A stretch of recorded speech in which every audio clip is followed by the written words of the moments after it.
items for your consideration.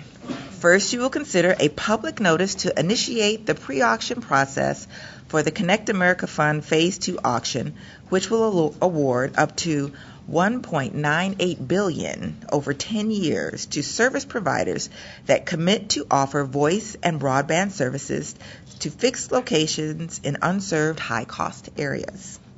Second, you will consider an order on reconsideration and second report and order that lays out a robust challenge process that will enable the Commission to direct Mobility Fund Phase 2 support to primarily rural areas that lack unsubsidized 4G long-term evolution service.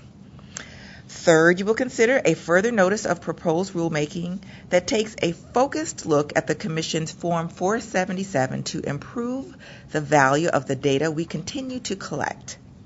Fourth, you will consider a notice of inquiry that explores opportunities for next-generation services, particularly for wireless broadband, in the 3.7 gigahertz to 24 gigahertz spectrum range, and ask about how we can increase efficient and effective use of this spectrum for the benefit of all services and users. Fifth, you will consider a second report and order and further notice of proposed rulemaking that would adopt unified construction, renewal, and service continuity rules for the wireless radio services, while seeking comment on a range of additional possible actions to increase the number of Americans with access to wireless communication services. Sixth, you will consider a hearing designation order. And seventh, you will consider an enforcement action. This is your agenda for today. Please note the International Bureau item entitled Implementation of Section 25.281B Transmitter Identification Requirements for Video Uplink Transmissions listed in the July 27 Sunshine Notice has been adopted by the Commission and deleted from today's agenda. The consent agenda has also been deleted from the agenda.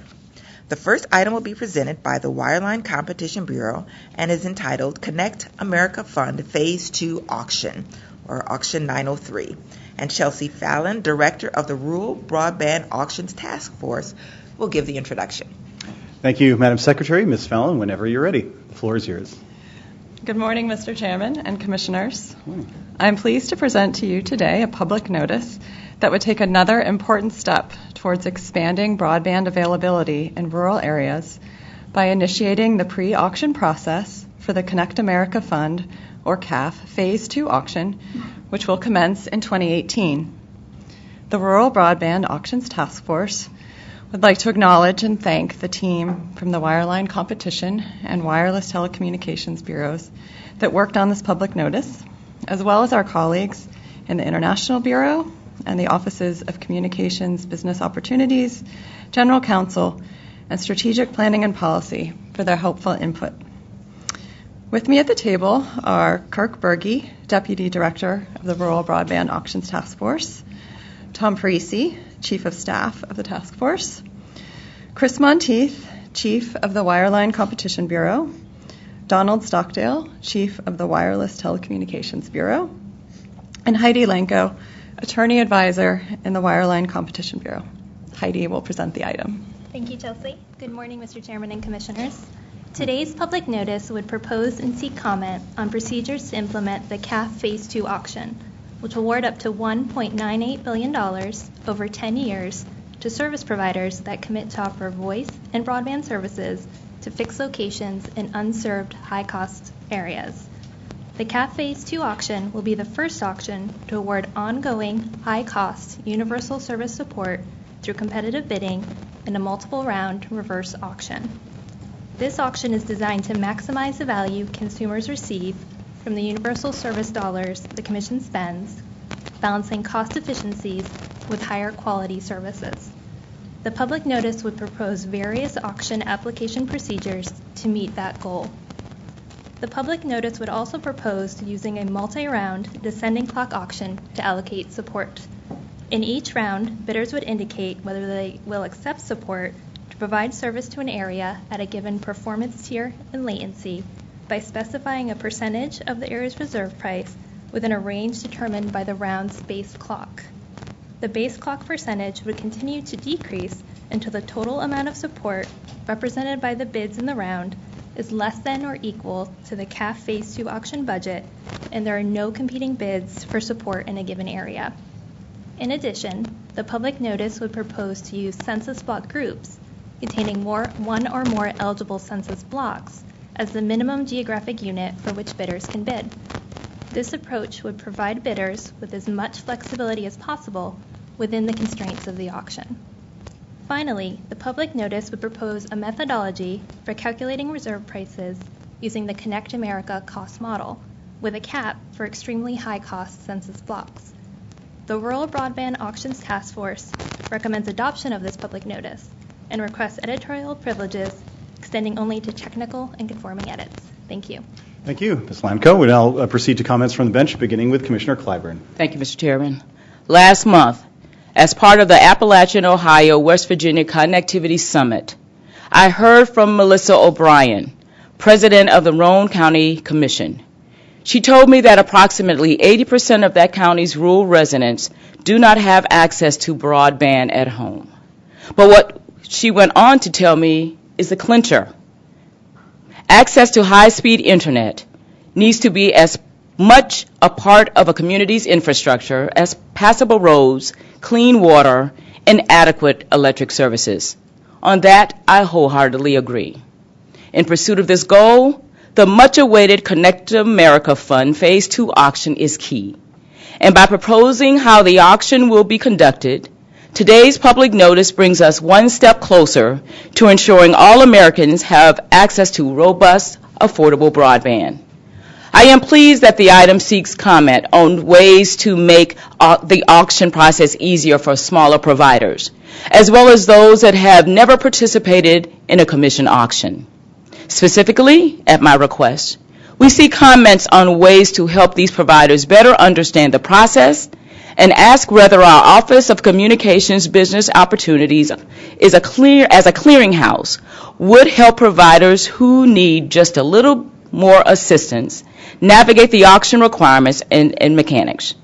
I hope that stakeholders will come forward during the comment phase with further suggestions on how to improve the process for our nation's smallest providers and entities unfamiliar with our process. I keep returning and referencing, and you will hear that all day, to that visit to Ohio, because I remain struck by the comments of people like Dick Waybright, the president of the Jackson County Commission. We can remain the status quo and continue to watch West Virginia fall further behind other states, he said, or provide a middle-mile solution for high-speed internet infrastructure and create jobs. The CAF Phase 2 auction is all about making sure that those in rural America, including the residents and businesses of Jackson and Roane counties, have access to the same economic opportunities as those in more densely populated communities. We initially sketched out the structure of this auction in 2011, but now we're on the cusp of quickly moving forward so that more rural Americans will reap the benefits of broadband in the foreseeable future. Thanks to the Rural Broadband Task Force, the Wireline Competition Bureau, the Wireless Telecommunications Bureau, for your work to make this auction and the dream of connectivity a reality now and in the future. Thank you, Commissioner Clyburn. Commissioner O'Reilly. Thank you, Mr. Chairman. I'm just going to submit my statement for the record. We have a long day ahead of us. Thank you. Okay. Thank you, Commissioner O'Reilly. I am excited to kick off Rural Broadband Month here at the FCC with, as the staff pointed out, another step toward delivering high-speed internet access in high-cost areas that don't yet have it. The lead items on our agenda today demonstrate our commitment to closing the digital divide in a fiscally responsible way, starting with this Connect America Fund Phase 2 comment public notice. In February, the FCC outlined the rules for disbursing nearly $2 billion using a reverse auction. Today, we ask the public for input on the details of how to conduct that auction and who can participate as a bidder. Our goal will be to adopt final procedures and to start the bidding in mid-2018. Now, I'll be honest, the Details of this auction are even weedier than some of the rural areas that the CAF2 will serve. But along with designing the auction, we are working hard to build an auction interface that is easy for all bidders to use. We expect that this auction will attract companies that have never before received universal service funding. Among others, I'm thinking here about small competitive providers and rural electric cooperatives that want to bring fiber to neighbors who are currently on the wrong side of the digital divide, and fixed wireless providers who can efficiently serve remote areas, and satellite providers aiming to bring connectivity that is comparable to what you might get from a land-based network. This is an exciting opportunity, and so whether they have 200 customers or 2 million, we want them to join in our mission to connect all Americans. Now, as was made clear during the presentation, this was a massive effort by staff across various bureaus and offices, and so I want to thank those who are listed on the slide here for the excellent work on this public notice, including from the Wireline Competition Bureau, the Wireless Telecommunications Bureau, the Office of Managing Director, the Office of Strategic Planning and Policy Analysis, the Office of General Counsel, the International Bureau, the Office of Legislative Affairs, and the Office of Media Relations. And I also want to call special attention to the yeoman's work done by the leadership of the Rural Broadband Auctions Task Force. Kirk Berge, Chelsea Fallon, the director, Michael Jansen, and Tom Parisi. We really appreciate your efforts. And with that, we'll proceed to a vote. Commissioner Clyburn? Aye. Commissioner O'Reilly? Aye. The chair votes aye as well. The item is adopted with editorial privileges granted as requested. Madam Secretary, could you please take us to the next item on the agenda? Mr. Chairman and Commissioners, the second item on your agenda will be presented by the Wireless Telecommunications Bureau. It is entitled Connect America Fund, Universal Service Reform, Mobility Fund. And once again, Chelsea Fallon, Director of the Rural Broadband Auctions Task Force, will give the introduction. Madam Secretary, welcome back, Ms. Fallon. Well, good morning again, Mr. Chairman and Commissioners. Good morning. I'm pleased to present to you today an order on reconsideration and second report in order, which take the next step to extend mobile broadband availability in rural areas. The order would establish a robust challenge process to ensure that Mobility Fund Phase 2 support is directed to areas that lack unsubsidized 4G LTE service. Today's item would reconsider certain decisions the Commission previously made regarding the MF2 challenge process and would adopt a structure for the challenge process in preparation for implementing the MF2 reverse auction. That auction will award $4.53 billion over 10 years to service providers that commit to offer mobile voice and broadband services to unserved and underserved areas. The Rural Broadband Auctions Task Force would like to acknowledge and thank the team from the Wireless Telecommunications Bureau and the Wireline Competition Bureau that has worked on this order, as well as our colleagues in the Office of General Counsel, the Office of Strategic Planning, and the Office of Native Affairs and Policy. With me at the table are Michael Jansen and Tom Parisi of the Rural Broadband Auctions Task Force, Don Stockdale, Chief of the Wireless Telecommunications Bureau, Chris Monteith, Chief of the Wireline Competition Bureau, and Audra Hale-Maddox of the Auctions and Spectrum Access Division of the Wireless Bureau. Audra will present the item. Thank you, Chelsea. Good morning, Mr. Chairman and Commissioners. Today's item contains both an order on reconsideration and a second report and order that address critical issues related to the Mobility Fund Phase 2 challenge process. The challenge process would provide the data necessary for developing the final map of areas that are not served by unsubsidized 4G LTE mobile broadband service and thus are eligible for MF2 support, which would be assigned through a reverse auction. The order on reconsideration would resolve the challenge process issues raised in 5 petitions for reconsideration of the Commission's February 2017 MF2 order. First, it would reconsider the decision to use existing Form 477 data as the basis for determining areas with qualifying 4G LTE deployment for the initial map of areas presumptively eligible for MF2. Instead, the order would adopt in part the industry consensus proposal that we undertake a new one-time collection of coverage data. Current providers of qualified 4G LTE service would be required to provide current data on existing deployment of 4G LTE. The responses to this data collection would yield a data set better tailored to the specific requirements of MF2 than pre-existing Form 477 data could provide. In addition, the order on reconsideration would affirm the Commission's decision to use a download speed of 5 megabits per second as the benchmark for determining what coverage qualifies as 4G LTE in order to identify areas eligible for MF2 support. It would also affirm the Commission's decisions not to consider incompatible technologies or co-location on previously subsidized infrastructure in determining eligible areas. The second report and order would adopt requirements for coverage maps submitted by service providers using parameters of a 5 megabits per second download speed with an 80% cell edge probability, which correlates to a 92% cell area probability, as well as a 30% cell loading factor. These data, together with subsidy data, would be used to create the map of areas presumptively eligible for MF2 support.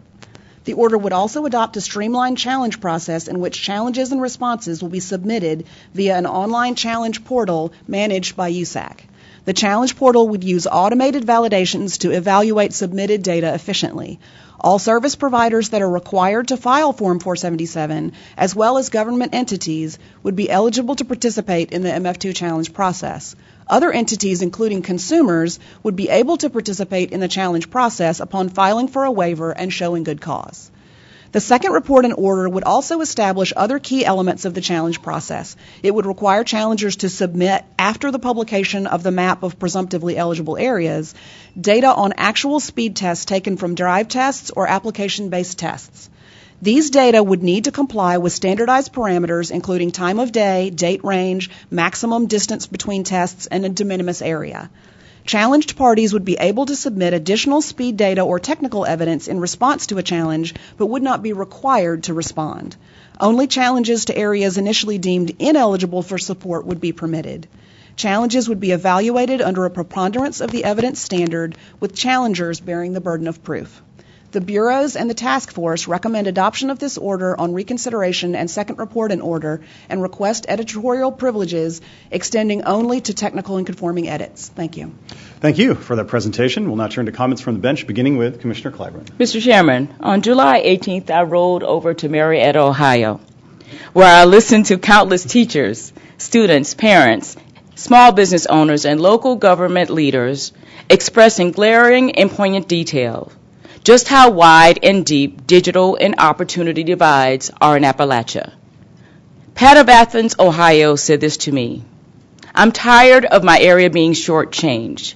I want equal footing and equal opportunities for people in my region of the state, regardless of who they are, what they look like, who they know, or how much money they have." Far too many families and communities in rural America share Pat's fate, where subpar service, unaffordable service, or simply no service at all are the norm, not the exception. And while we have made significant progress along the way, much more remains to be done. Finding ways to connect communities that have been left behind has been an obsession of mine since I first arrived at the FCC some eight years ago. So I'm pleased to be able to affirm to Pat and the others who were in attendance at the Marietta Town Hall and Connectivity Summit that we hear you, and with this item, we are taking critical next steps in Phase 2 of the Mobility Fund. Today, we establish a framework for the Mobility Fund Phase 2 challenge process. Importantly, we adopt an industry consensus proposal to undertake a new one-time data collection on deployment of 4G LTE. This is a watershed decision because, as I've said before, lack of good data would prolong the time it takes to deliver on the Mobility Fund's stated objective of bringing connectivity to unserved communities. And as promised earlier this year, we have reconstructed an admittedly complex process to minimize the burdens on challengers, including small providers who just want to bring connectivity to more communities. Our goal, in large part, is to promote local economies in underserved and rural communities through the deployment of essential mobile services. With the exciting prospects of 5G inching closer by the day, we must ensure that all areas, no matter how remote, have access to at least 4G LTE service. To achieve this goal and ensure that connectivity is ubiquitous, we must allocate our limited universal service funds as efficiently and effectively as possible.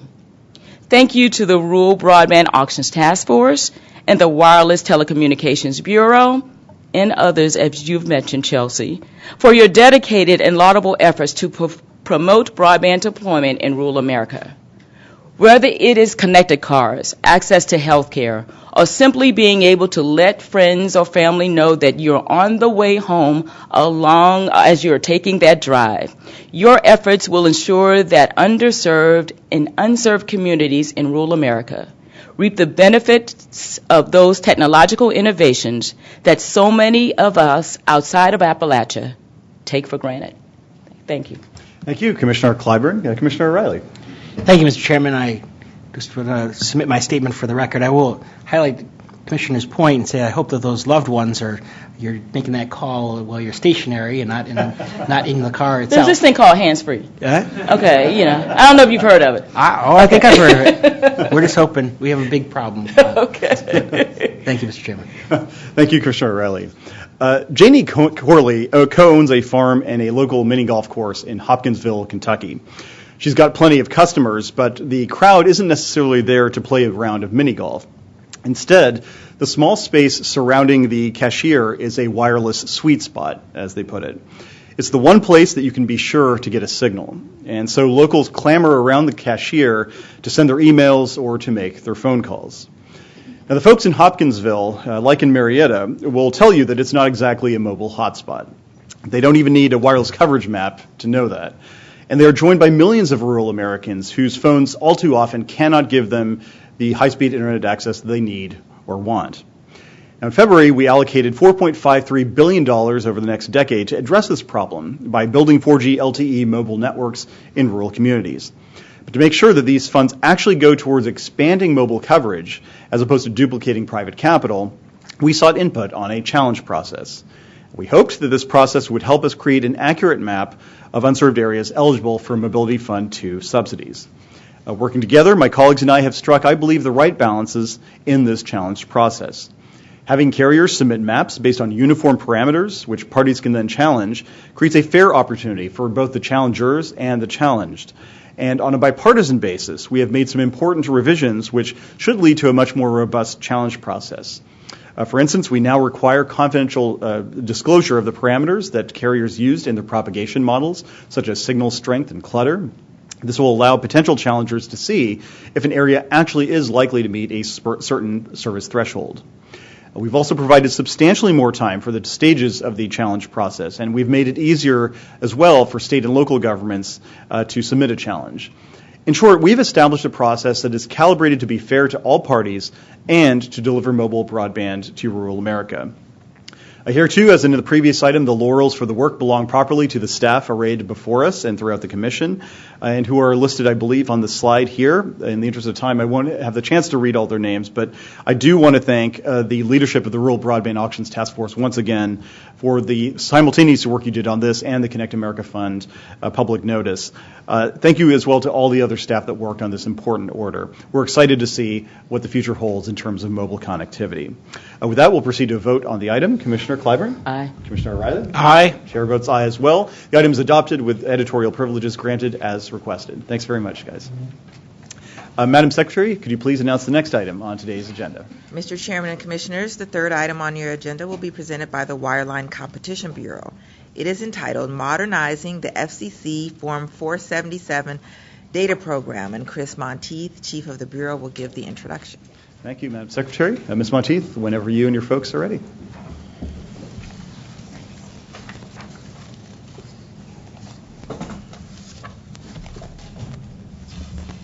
Good morning, Mr. Chairman and Commissioners. The FCC's Form 477 is the principal tool used by the Commission to gather data on communication services, including broadband services, to help inform our policymaking. Today, I am pleased to present to you a further notice of proposed rulemaking that would seek to improve the value of the data we collect in the Form 477, while also identifying and eliminating unnecessary or overly burdensome filing requirements. The Wireline Competition Bureau would like to acknowledge and thank the teams from the Wireless Telecommunications and International Bureaus and the Offices of Communications Business Opportunities, General Counsel, and Strategic Planning for their assistance in preparing this further notice of proposed rulemaking. With me at the table from the Wireline Competition Bureau are Kirk Berge, Chief of Staff, Stephen Rosenberg, Chief Data Officer, Thomas Parisi, Legal Advisor to the Bureau Chief, and Ken Lynch, Economist. Also joining me are Paroma Sanyal, Chief Economist of the Wireless Telecommunications Bureau, and Jim Schlichting, Senior Deputy Bureau Chief of the International Bureau. Tom will now present the item. Thank you, Chris. Good morning, Mr. Chairman and Commissioners.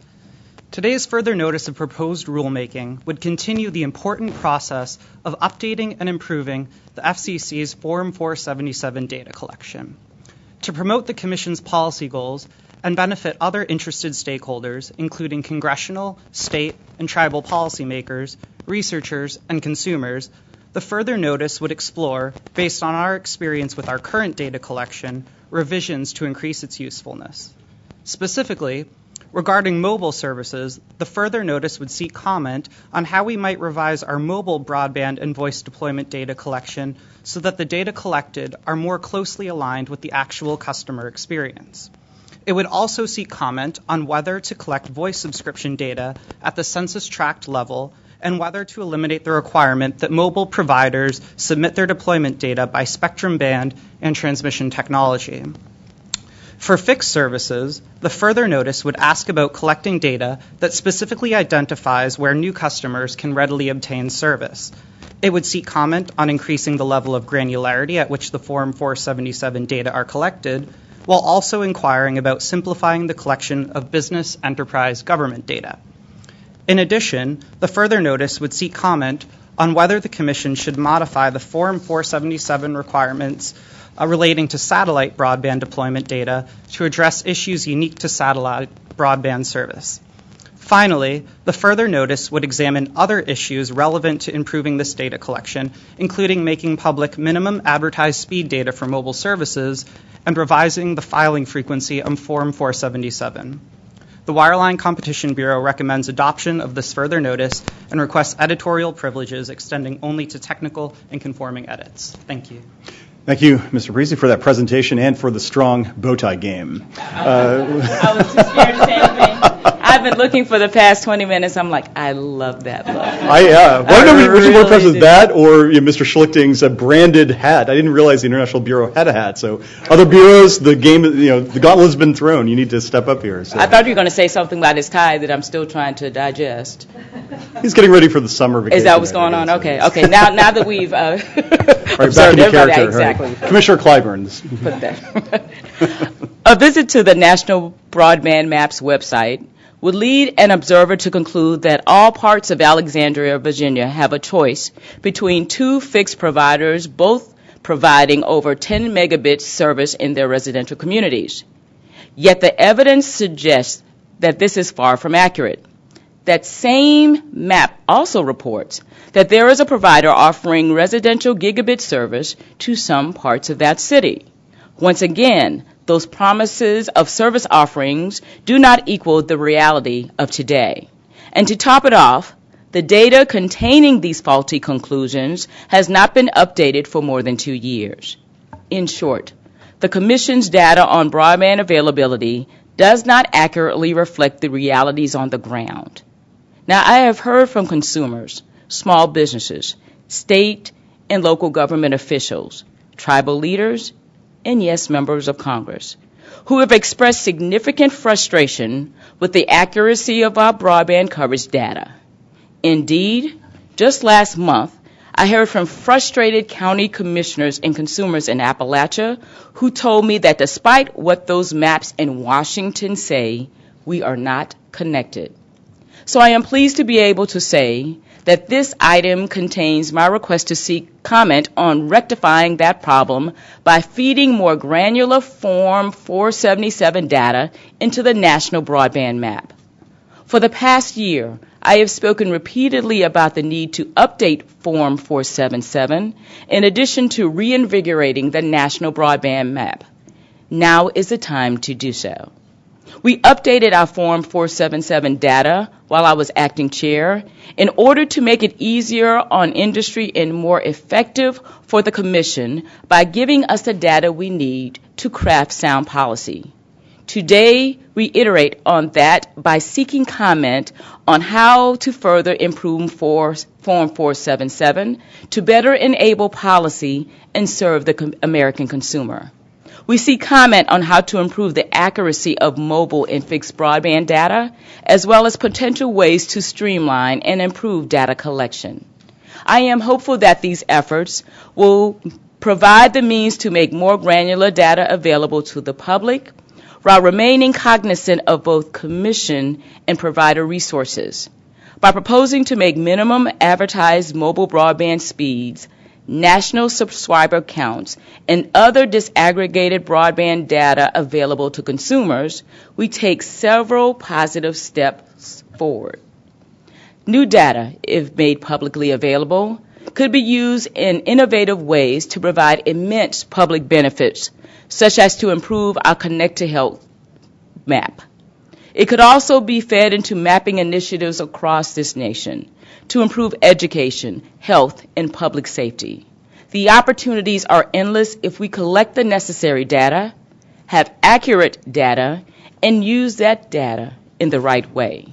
My thanks to the Wireline Competition Bureau, the Wireless Telecommunications Bureau, and others for your work to improve the data collection process, because we base so many of our significant policy decisions on the information we receive from those filers. With more accurate data, we will be able to better target underserved and unserved communities and ensure that the rich benefits of broadband reach all Americans. Thank you, Commissioner. Commissioner O'Reilly. I'm just going to submit my statement for the record. Thank you, Mr. Chairman. Thank you.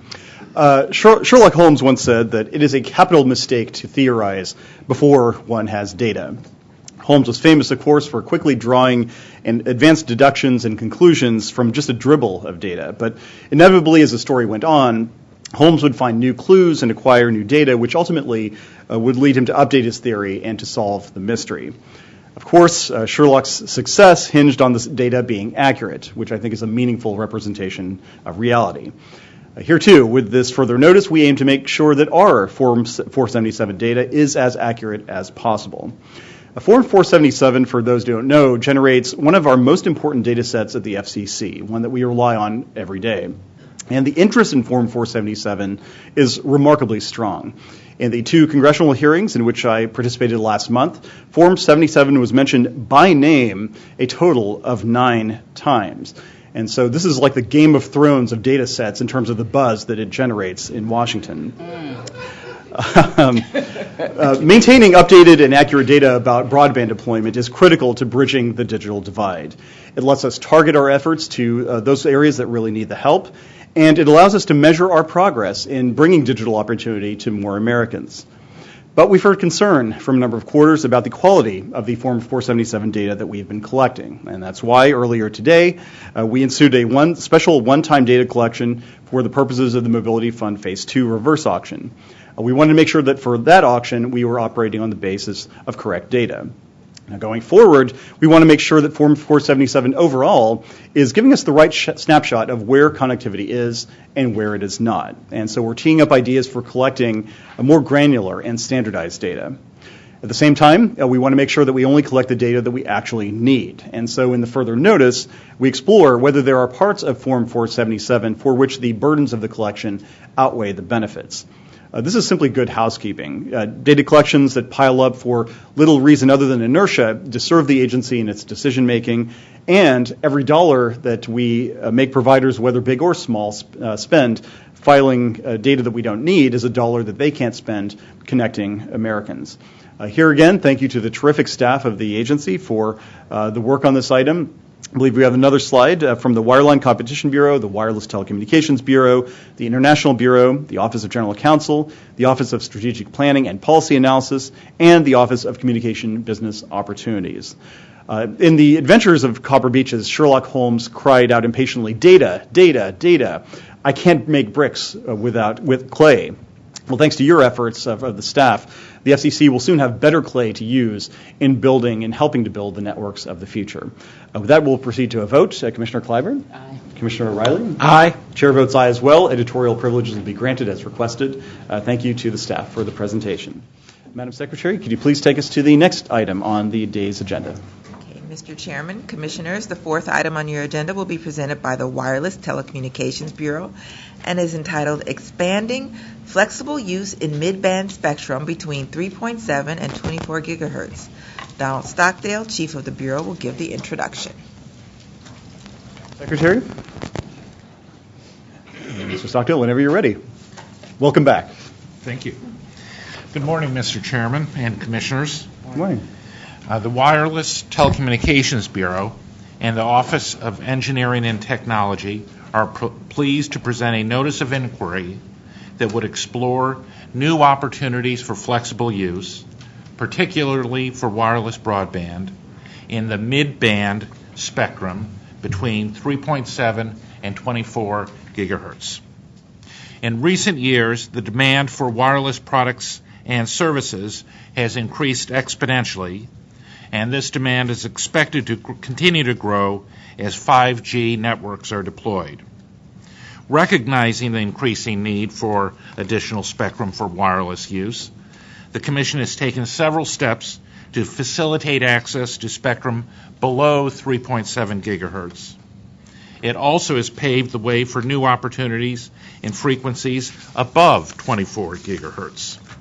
This NOI bridges a gap between those low-frequency and high-frequency bands by examining the frequencies in between. I am joined at the table by Julius Knapp, Neshe Gindelsberger, Roger Noel, Michael Ha, Paul Powell, and Peter Duranko. In addition to the WTB and OET staff seated at the table, I would like to thank our teams in the mobility and broadband divisions for their hard work on this item, as well as staff from the Enforcement Bureau, International Bureau, Media Bureau, Public Safety and Homeland Security Bureau, and the Office of General Counsel, who are listed on the slide. Paul Powell will present the item. Good morning, Mr. Chairman and Commissioners. This notice of inquiry seeks input on potential opportunities for additional flexible access, particularly for wireless broadband services, in mid-band frequencies between 3.7 and 24 gigahertz, and explores options to enable innovation and investment in the deployment of wireless services in these bands. In particular, the notice of inquiry seeks detailed comment on three specific bands: 3.7 to 4.2 gigahertz, 5.925 to 6.425 gigahertz, and 6.425 to 7.125 gigahertz. These three bands have already garnered interest from industry stakeholders, both domestically and internationally, for expanded flexible wireless broadband use. The notice of inquiry also seeks comment on other bands that might be suitable candidates for expanded flexible wireless broadband use on a licensed or unlicensed basis, particularly in non-federal and shared bands. In addition, the notice of inquiry seeks comment on long-term strategies to incentivize technological development, improve spectral efficiency, and facilitate coexistence between a variety of existing and future users. The notice of inquiry acknowledges that many of the frequencies between 3.7 and 24 gigahertz are currently used by a wide range of services, including fixed, mobile, and fixed satellite services. The notice of inquiry prioritizes examining proposals that address bands with exclusive non-federal allocations first, and those with shared federal and non-federal allocations second. Consistent with established practice, further examination of any band that includes a shared federal allocation will be coordinated with NTIA to evaluate the potential operational impacts, costs, benefits, and resource considerations associated with any new or expanded non-federal use of those shared allocations. The Bureau and Office recommend adoption of this notice of inquiry and request editorial privileges to make technical and conforming edits. Thank you, Mr. Powell. We'll now turn to comments from the bench, beginning with Commissioner Clyburn. There is no question that the demand for wireless broadband services is increasing at a very fast clip. The latest data from the Cisco Virtual Networking Index shows that traffic from wireless and mobile devices will account for more than 63% of the total Internet Protocol traffic by 2021, and mobile data traffic is predicted to increase sevenfold between 2016 and 2021. In recent years, the Commission has initiated various proceedings aimed at ensuring that we have adequate spectrum to meet consumers' growing reliance on wireless services. We have looked high, we have looked low, but today we look in the middle. In this item, we commence an exploration of mid-band spectrum bands between 3.7 and 24 gigahertz for flexible use, with a specific focus on wireless broadband services. We highlight three bands that have already been the subject of domestic and international study for detailed comment, namely, and I got jealous of you, Paul, so I'll name them, 3.75 to 4.2 gigahertz, 3.925 to 6.425 gigahertz. You did it much better. And 6.425 to 7.125 gigahertz. We solicit and input other mid-band spectrum that can be utilized to unleash new opportunities for flexible, licensed, and unlicensed wireless broadband use cases. We recognize these mid-range spectrum bands support a wide variety of important uses, and accordingly, ask commenters to provide detailed descriptions of how they plan to protect incumbents in the band. We also seek comment on steps that can and should be taken to mitigate interference between or among currently shared or adjacent allocations. The unique properties of mid-band spectrum make it particularly attractive for deployment of next-generation wireless services. And as we continue to explore and invent innovative and expedient wireless use cases to enhance and enrich our lives, from telehealth and distance learning to smart cities and IoT, we can clearly see that mid-band spectrum is not just important, but instrumental to unleashing the promise of 5G and beyond. As this agency seeks to meet consumers' insatiable appetite for wireless broadband services, I am grateful to the staff of the Wireless Telecommunications Bureau and the Office of Engineering and Technology for their continuing efforts to make sure that no band of spectrum is unexplored. Thank you. Thank you, Commissioner Clyburn and Commissioner O'Reilly. Thank you, Mr. Chairman. The next generation of wireless networks is right on the horizon, and the Commission has acted to facilitate its development and deployment. From 600 gigahertz and megahertz to millimeter wave to infrastructure, the Commission has taken or is in the process of considering the necessary steps to open new spectrum bands and reduce the regulatory hurdles that are delaying or preventing small cell siting. However, the Commission has not officially considered potential mid-band spectrum opportunities. Today, we rectify this need. While our action in no way minimizes the importance of freeing up millimeter wave frequencies, it quickly became apparent that at this year's Mobile World Congress that many countries were focusing on mid-band spectrum for next-generation networks. For instance, Europe has identified 3.4 to 3.8 gigahertz as its primary band for early 5G deployment. Japan, Korea, China are also proponents of using these frequencies in its range, with Japan possibly looking to extend 5G up to 4.2 gigahertz. Generally, interested parties should take this opportunity to discuss any and all bands of interest between 3.7 and 24 gigahertz, which we are calling midband, that can be used for wireless broadband.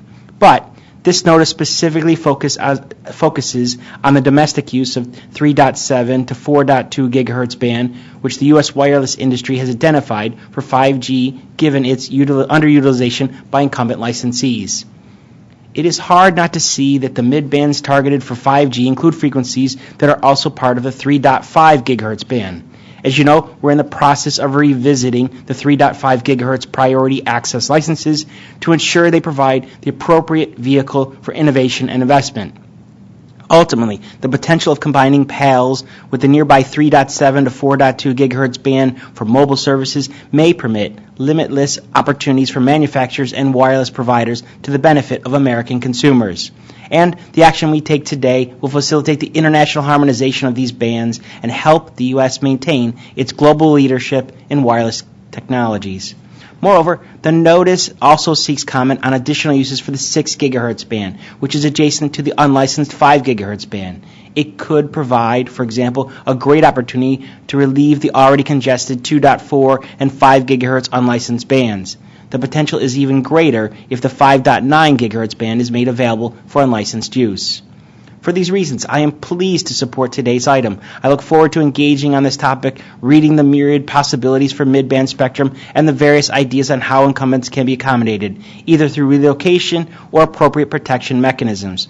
I do ask that we expedite this proceeding. The consideration of the 3.7 to 4.2 and 6 gigahertz bands was likely ripe for a notice of proposed rulemaking rather than the notice of inquiry route. So I hope, at a minimum, we will push these bands forward as quickly as possible. I thank the chairman. Thank you, Commissioner O'Reilly. Usually we don't think of the middle as the best place to be. The middle seat on an airplane, the middle child syndrome, the middleman, and as anyone who has seen Reservoir Dogs knows, one does not want to be stuck in the middle with you.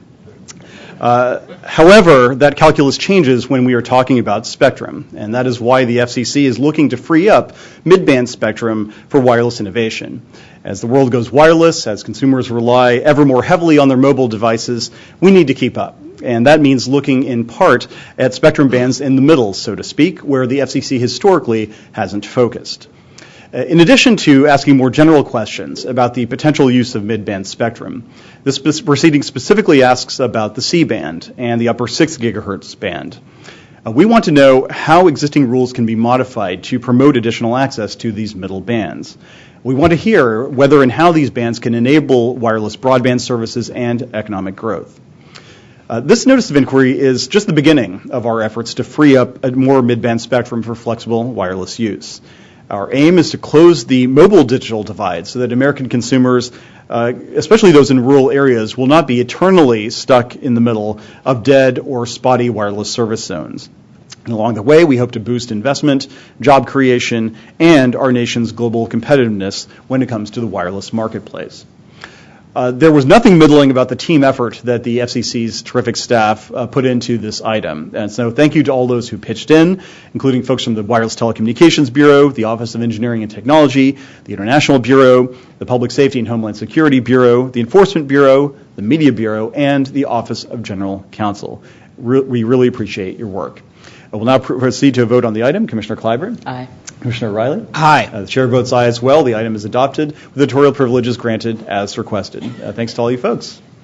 Madam Secretary, could you please announce? Sorry. Just mentioned Blaise Cinto, who is seated at the table. I omitted her name earlier. She's chief of our broadband division and made critical contributions along with her staff to this item. Thank you for that recognition, appropriately deserved. Madam Secretary, could you please take us to the next item on the agenda? Mr. Chairman and Commissioners, the fifth item on your agenda will be presented by the Wireless Telecommunications Bureau and is entitled Amendment of Parts 1, 22, 24, 27, 74, 80, 90, 95, and 101 to establish uniform license renewal, discontinuance of operation, and geographic partitioning and spectrum disaggregation rules and policies for certain wireless radio services. And Donald Stockdale, Chief of the Bureau, will give the introduction. Thank you, Madam Secretary. Mr. Stockdale, the floor is yours. Mr. Chairman and Commissioners, I'm also pleased to present this next agenda item to you. The WRS Reform Second Report and Order would provide consistency, clarity, and certainty for wireless radio services licensees by implementing a harmonized and meaningful rule framework for renewal and service continuity, including by streamlining the license renewal process where possible. The further notice of proposed rulemaking would ask about further measures the Commission could take during license renewal terms to encourage additional network deployment so that these services can reach all areas of the country. We expect that these rules will enhance competition and facilitate robust use of the nation's spectrum. I am joined at the table by Jim Schlichting, Joyce Jones, Kathy Harris, Anna Gentry, and Tom Reed. In addition to the Wireless Telecommunications Bureau staff seated at the table, I would like to thank the others in our Mobility Division for their hard work on this item, as well as staff from the bureaus and offices listed on the slide for their valuable input. Joyce Jones will present the item. Good morning, Mr. Chairman and Commissioners. We present to you today a second report and order that would implement a unified regulatory framework for the wireless radio services, WRS, and in a further notice of proposed rulemaking would seek comment on various steps the Commission could take to close the digital divide in rural areas. By ensuring that licensees in WRS bands operate under the same basic set of rules, the item seeks to promote investment in wireless networks and further the Commission's mandate to make spectrum available so far as possible to all the people of the United States, regardless of where they live. The second report and order deals with the Commission's construction, renewal, and service continuity rules, which work in concert to ensure timely construction of networks and continuous use of the spectrum. The order would replace the existing hodgepodge of service-specific rules with one basic harmonized framework, resulting in clear, consistent rules of the road for WRS licensees. Under the new framework, licensees would be required to timely construct their networks consistent with the rules governing their service, and thereafter to meet the new renewal standard by continuing to use the spectrum over the remainder of the license term. The item would also streamline the renewal process by adopting safe harbors that would expedite renewal for licensees that meet certain specified conditions. In addition, the second report and order would adopt clear, consistent service continuity rules, requiring licensees that permanently discontinue using their licenses to return them to the Commission. Further, legacy comparative renewal rules would be eliminated. Finally, the item would close a loophole used in the past to avoid our construction requirements by requiring that when portions of geographic licenses are sold, both parties to the transaction have a clear construction obligation and penalty in the event of failure. The further notice would address the real and growing digital divide between rural and urban areas in the United States by seeking comment on a number of options for facilitating additional deployment of facilities and adoption of service by consumers in rural areas. The Wireless Telecommunications Bureau recommends adoption of this item and requests editorial privileges to make technical or conforming edits. Thank you. Thank you, Ms. Jones, for that presentation. We'll now turn to the comments from the bench. Commissioner Clyburn. According to the Commission's licensing records, more than 675,000 renewal applications are expected to be filed by geographic and site-based licensees over the next decade. At a time when both the Commission's budget and staff appear to be shrinking, it behooves us to have a streamlined and efficient process in place to review forthcoming applications. Such a process will not only promote efficient use of our scarce spectrum resources, but will provide licensees certainty when it comes to their license renewal requirements. In the item before us today, we replace a patchwork of service-specific rules with a uniform renewal standard for most wireless radio services licensees. Notably, we adopt a set of safe harbors that will reduce licensee filing burdens and focus Commission resources on renewing applications that merit a closer look. We also make clear that if a licensee cannot meet the renewal standard and its license cannot be renewed, its licensed spectrum will be automatically returned to the Commission. At the heart of this proceeding is the Commission's duty to ensure that the nation's valuable spectrum resources are being reasonably and robustly deployed to meet the growing needs of consumers and businesses. As we challenge ourselves, our federal partners, and industry stakeholders to free up additional spectrum to meet our evolving wireless needs, we must be resolute and vigilant in ensuring that already deployed spectrum is being put to its highest and best use. In the further notice, we recognize the growing digital and opportunities divide in this country and seek comment on actions that can be taken to promote deployment of wireless services in rural areas. These connectivity challenges were ones I experienced firsthand last month during my visit to Marietta, Ohio, and it is with that experience in mind that I asked for the inclusion of questions related to affordability and adoption of broadband services in rural America. I am grateful to my colleagues for agreeing to this request, which includes seeking comment on whether the Commission should incorporate into the renewal process reporting requirements relating to affordability of services, as well as steps licensees have taken to address adoption deficiencies. I look forward to reviewing the record that develops and remain committed to exploring all avenues to closing this divide. I'd like to thank the staff of the Wireless Telecommunications Bureau for your sustained efforts to ensure that our license renewal process is harmonized and that it promotes efficient use of scarce spectrum resources. Thank you. Thank you, Commissioner Clyburn. Commissioner O'Reilly. Thank you, Mr. Chairman. I do not undertake changing the terms or requirements for existing licenses lightly. Commission licensees rely on our rules to formulate auction strategies and in making business decisions regarding capital-intensive network builds. The stability of our successful auction policies and licensing paradigms, including renewal expectancy and build-out requirements, have allowed our wireless providers, big and small, the needed certainty to invest, construct, innovate, upgrade, and expand their offerings, and generally focus on providing the best service to their customers. In fact, I've argued as much with many of our international colleagues who occasionally seek to re-auction licenses, modify build-out policies, or change course to meet conflicting policy goals. Such actions are usually at cross purposes to producing the environment needed to actually get networks built.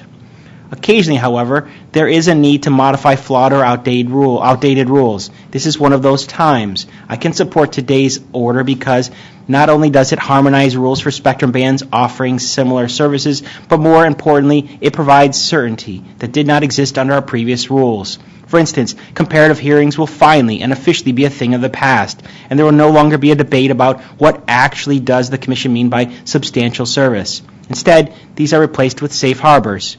Generally, an entity that operates consistent with its last build-out requirements and can certify compliance with certain other rules will be renewed.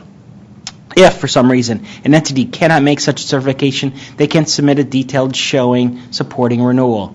While I'm not a fan of the so-called case-by-case determinations that an in-depth renewal showing entails, most entities should be covered by the safe harbor. In fact, over the last 2 weeks, a few concerns were raised by industry participants that the safe harbor was written in a way that entities would not be able to use it. The item we vote today incorporates edits that should resolve these and other issues. Regarding the further notice, I agree with the underlying goals it is trying to achieve. I've been a staunch supporter of strictly enforcing our build-out requirements and reconsidering our construction benchmarks going forward. Therefore, I'm supportive of seeking comment on strengthening construction requirements for new licenses or providing current licensees with voluntary options, such as increasing their coverage areas in exchange for longer license terms. These ideas are now teed up in the notice, and I thank the Chairman for accepting my suggestions. For this reason, I can vote to approve the further notice. However, I do have significant concerns about increasing the build-out requirements for existing licenses and some of the ideas already mentioned from some of my colleagues, which I will discuss further in my written statement. I thank the Chairman. Thank you, Commissioner O'Reilly. Baseball has been with us for over a century, and fans regard its rules as sacrosanct. But for the early years of its existence during the 1800s, major rule changes occurred regularly, and it was common for different leagues to play by different rules. For instance, in 1886, the National League required 7 balls for a walk, while the American Association required only 6. But the current 4-ball rule was adopted in 1889. However, since the American League was formed in 1901, the rules have been consistent across both leagues, except for, of course, the pesky designated hitter rule, which they can't seem to agree on. Well, needless to say, the consistency of the rules has helped make baseball a huge success ever since. Well, this report and order has a similar aim of consistency. Today, as my colleagues have pointed out, the FCC has a patchwork for handling the renewal of wireless radio service spectrum licenses. Some renewal rules are service-specific. There are different provisions on comparative renewals and continuity of service. We also have partitioning and disaggregation performance rules. This patchwork isn't optimal, to say the least. Well, we want to change all that by standardizing the framework, and so we will have a single step-by-step process that will be applied across the board. The simplified process will reduce regulatory burdens so that resources can go toward investment in wireless networks and spurring innovation in all parts of rural America. And this item takes another step that, in my view, hits it out of the park. Too often, licensed spectrum isn't being used to serve Americans who live in rural areas. That's why I'm pleased that today's further notice of proposed rulemaking asks questions on how the FCC could promote greater build-out in these areas. We want this public resource, once licensed, to benefit as many Americans as possible, including those in hard-to-reach places. That's an important component to closing the digital divide when it comes to urban-rural areas, and we hope to close that divide soon. I want to thank each of my colleagues for their input on this item, and again, thanks to the staff for the work on this item, particularly thanks to the teams in the Wireless Telecommunications Bureau, the Public Safety and Homeland Security Bureau, the Enforcement Bureau, the Office of Communication and Business Opportunities, and the Office of General Counsel. We'll now proceed to a vote on the item. Commissioner Clyburn? Aye. Commissioner O'Reilly? Aye. The chair votes aye as well. The item is adopted with editorial privileges granted as requested. Madam Secretary, could you please announce the next item on today's agenda? Mr. Chairman and Commissioners, the sixth item on your agenda will be a hearing designation order.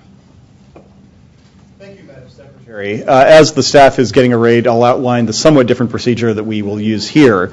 Because this hearing designation order is an enforcement-related matter, we are going to switch the order slightly, just as the Commission has done in the past, for cases that involve the presentation of a notice of apparent liability at an open meeting.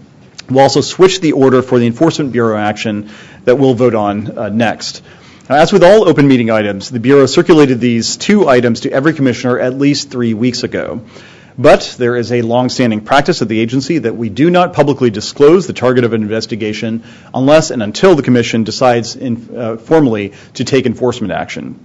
So for this item and the one to come, this means that the agency will formally vote on the item first, then we will hear a brief presentation from the Bureau, and then we will proceed to any statements the commissioners may have. This process, of course, ensures that the target will not be publicly disclosed until the agency has voted to take action, and we're going to follow that precedent here. So now we will proceed directly to a vote on the hearing designation order, beginning with Commissioner Clyburn. Aye. Commissioner O'Reilly? Aye. The chair votes aye as well. The ayes have it. The item is adopted with editorial privileges granted, as I anticipate will be requested by the staff. Madam Secretary, now back to you. Mr. Chairman and Commissioners, the Media Bureau will now provide a brief presentation on the adopted hearing designation order, and Michelle Carey, Chief of the Bureau, will give the introduction. Ms. Carey, the floor is yours. Thank you. Good morning, Mr. Chairman and Commissioners. The Media Bureau presents a hearing designation order concerning the license renewal application of WRAX-FM Lake Isabella, Michigan, filed by Radioactive LLC. Under the hearing procedures set forth in the order, the full commission, rather than an administrative law judge, will determine whether the renewal application should be renewed or denied. This streamlined approach will efficiently and fairly discharge the Commission's statutory responsibility to assess whether this station has served the public interest, convenience, and necessity during its initial license term. Joining me at the table are Tom Horan, Tom Hutton, and Peter Doyle of the Media Bureau. Peter will present the item. Mr. Chairman, Commissioners, I am pleased to present this hearing designation order. It concerns the license renewal application of WRAX-FM, a station that has been on the air for only 7 days since the Bureau granted the station's initial license in 2010. Under Section 309 of the Act, the Commission must renew a license if the station satisfies the three-part renewal standard. However, if a station fails to do so, the Commission must provide notice and a full hearing before denying the renewal application. Several dozen pending renewal applications involve stations that, at best, have operated intermittently during their prior license terms. This practice has emerged as a workaround to Section 312G of the Communications Act, under which a license is automatically expired after 12 months of station silence. Some stations, such as WRAX-FM, have resumed operations for periods as short as 1 day a year to avoid the loss of license under this provision. Designating this application for hearing before an ALJ, however, is not, from the perspective of the applicant or the agency, a sound expenditure of resources. The Bureau has identified no substantial or material questions of fact or credibility issues. Accordingly, under this order, the Commission will conduct, consistent with statutory requirements and precedent, a summary paper hearing. In this manner, the order enables the Commission to more expediently address similarly situated renewal applications and thereby ensure the spectrum is being used consistently with the public interest. Finally, the Bureau would like to thank the Office of General Counsel for their guidance regarding the novel issues raised by this order. And as you guessed, Mr. Chairman, the Media Bureau requested editorial privileges to make any necessary technical or conforming edits to this hearing designation order. Thank you. Thank you. I just had a feeling it was going to come to. We'll now turn to comments from the bench. Commissioner Clyburn. Why would former FCC Commissioner Michael Copps describe the broadcast license renewal process as an utterly ludicrous, no questions asked regime?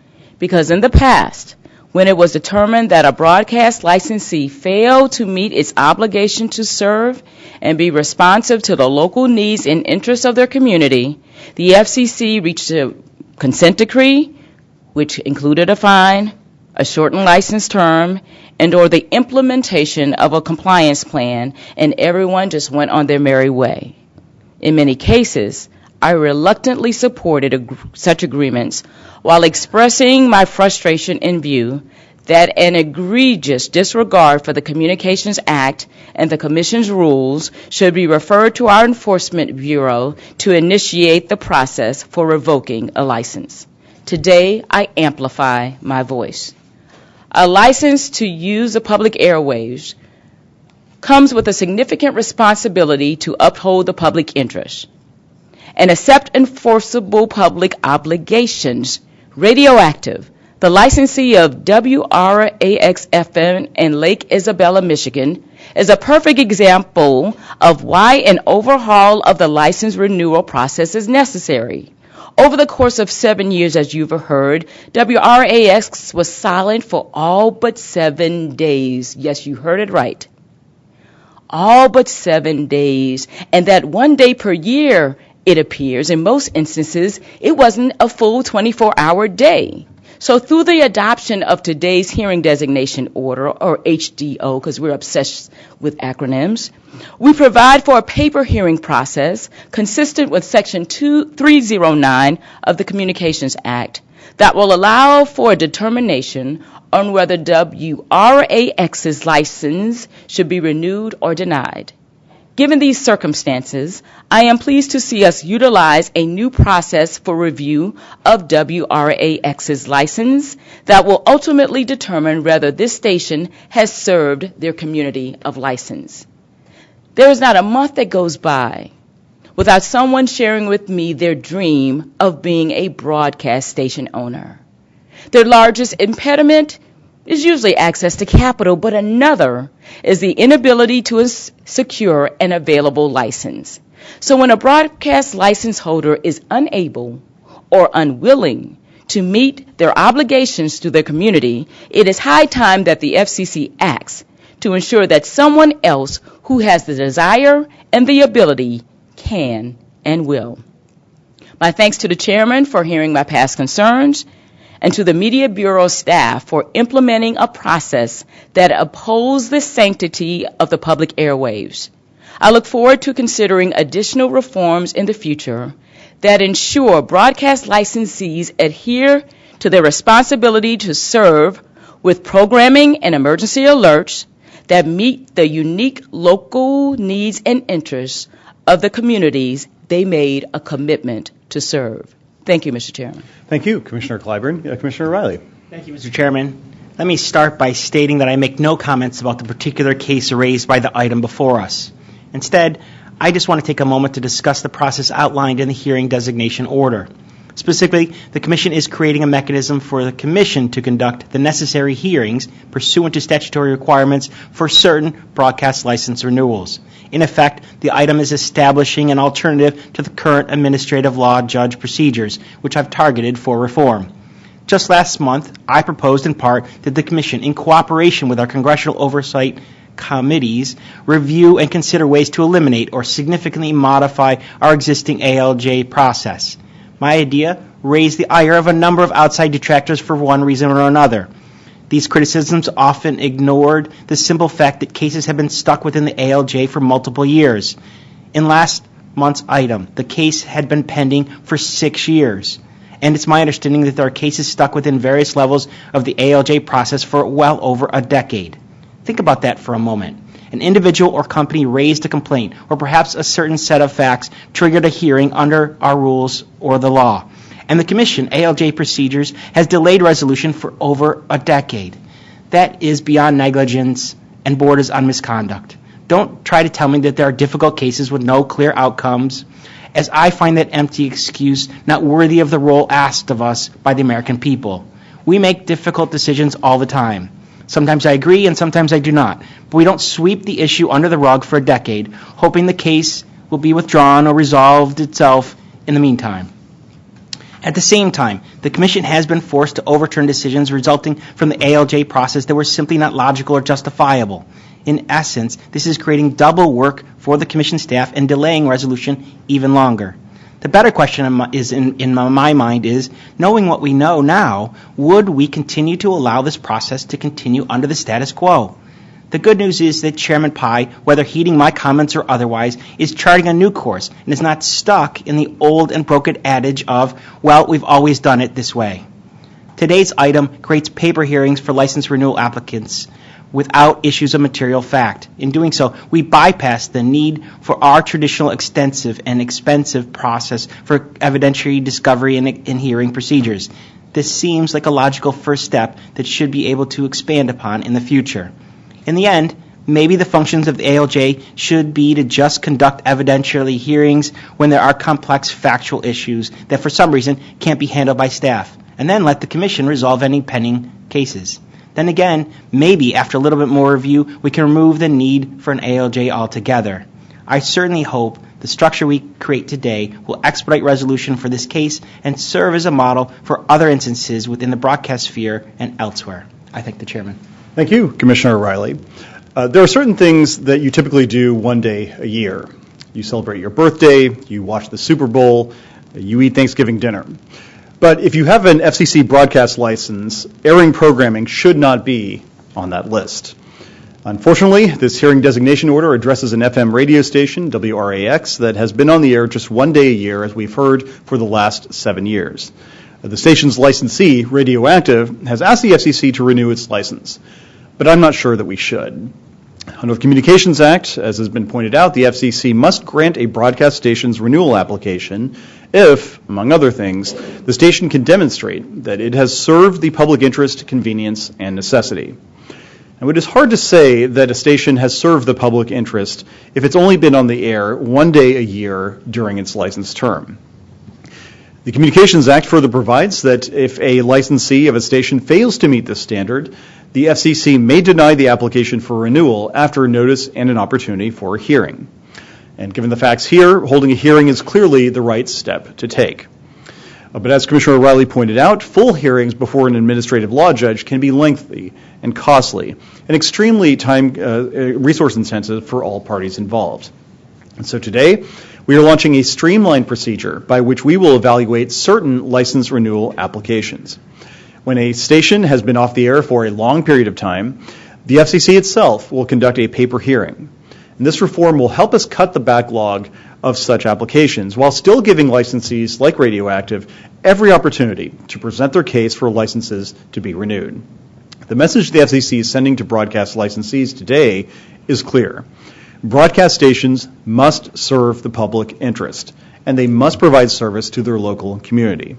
I would like to thank my colleagues for their input on this item and to thank the Commission staff who worked on this hearing designation order. From the Media Bureau, thank you to Michelle Carey, the peripatetic Peter Doyle, Tom Horan, Tom Hutton, and Holly Sauer.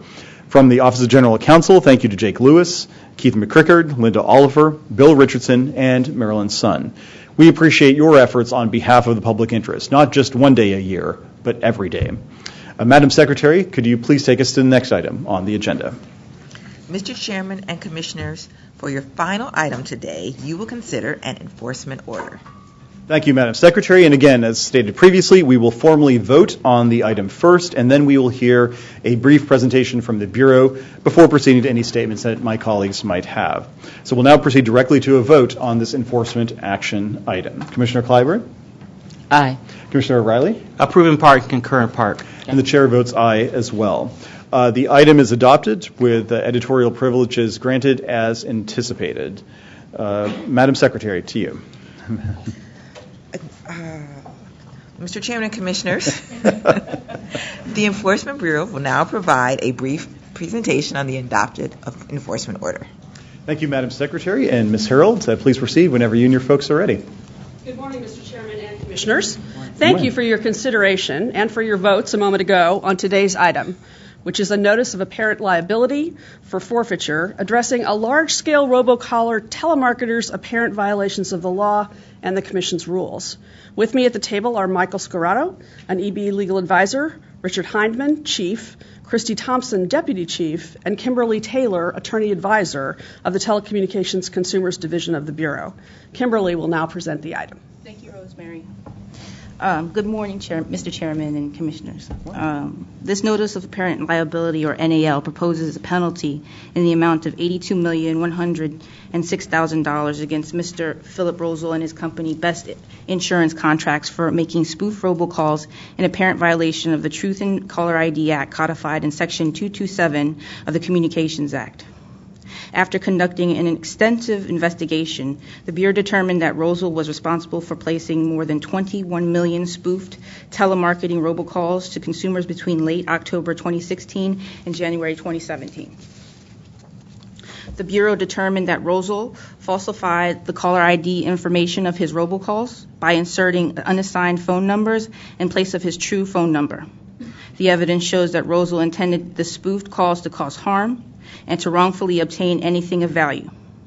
The evidence also shows that Rosal apparently targeted vulnerable consumers and knew that the calls were illegal. Rosal utilized spoofing to evade detection by consumers and law enforcement and escape punishment for his actions, but we caught him. Rosal's apparently illegal spoof robocalls were disruptive and dangerous. Notably, they caused service disruptions to the network of a major medical paging company, impairing medical staff's ability to communicate. The penalty proposed in the NAL is based on the Bureau's review of 82,106 apparently illegal spoof robocalls that Rosal made to American consumers. The Enforcement Bureau supports the Commission's adoption of this item and requests editorial privileges. Thank you, Ms. Taylor. We'll now proceed to comments from the bench. Commissioner Clyburn.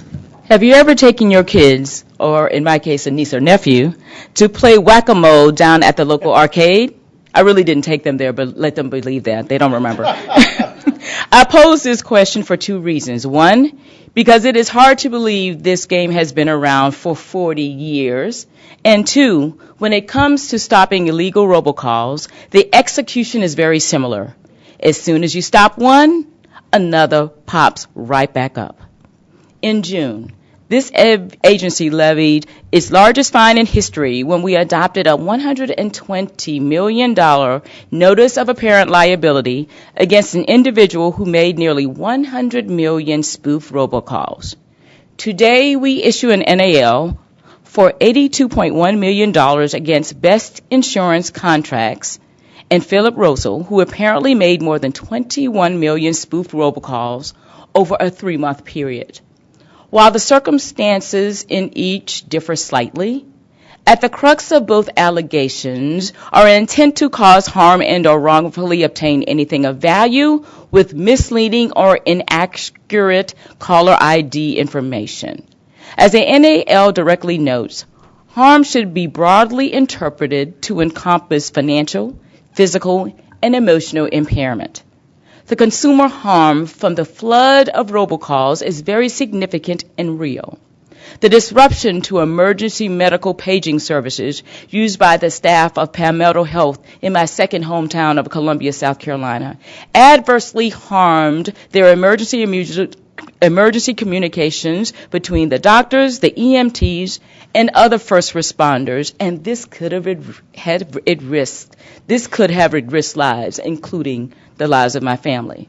And just as alarming as it is heartless by whistleblower accounts, is how this Robocall scheme directly and systematically targeted three of the most vulnerable populations in our nation: the elderly, the infirmed, and poor people. In fact, Mr. Rosal is reported to have told one of his former employees, and I quote, "The dumber, the more broke, the better." This attributed, unconscionable statement is among the many reasons I support today's action and the significant financial penalty associated with it. My thanks, as always, are to the staff of the Enforcement Bureau for your continuing efforts to stop illegal robocalls and for sending out a strong and good message and a signal that these types of practices should be whacked. Thank you. Thank you, Commissioner Clyburn. Commissioner Riley. Thank you, Mr. Chairman. I generally don't make statements about any else, but let me state that I appreciate that the work in this item is stronger and more precise than recent items. I still have suspect about a number of conclusions in the item, and I only concur on those parts, so I thank you. Thank you, Commissioner Riley. In one scene of the 1973 classic The Sting, villain Doyle Lonigan gets fleeced at poker by Paul Newman's character, Henry Gondorf. The villain then asks Newman's sidekick, Johnny Hooker, played by Robert Redford, what the secret is, and Johnny replies simply, "He cheats." Well, and so it seems to be with the subjects of today's Notice of Apparent Liability, Philip Rosal and his company, Best Insurance Contracts Incorporated.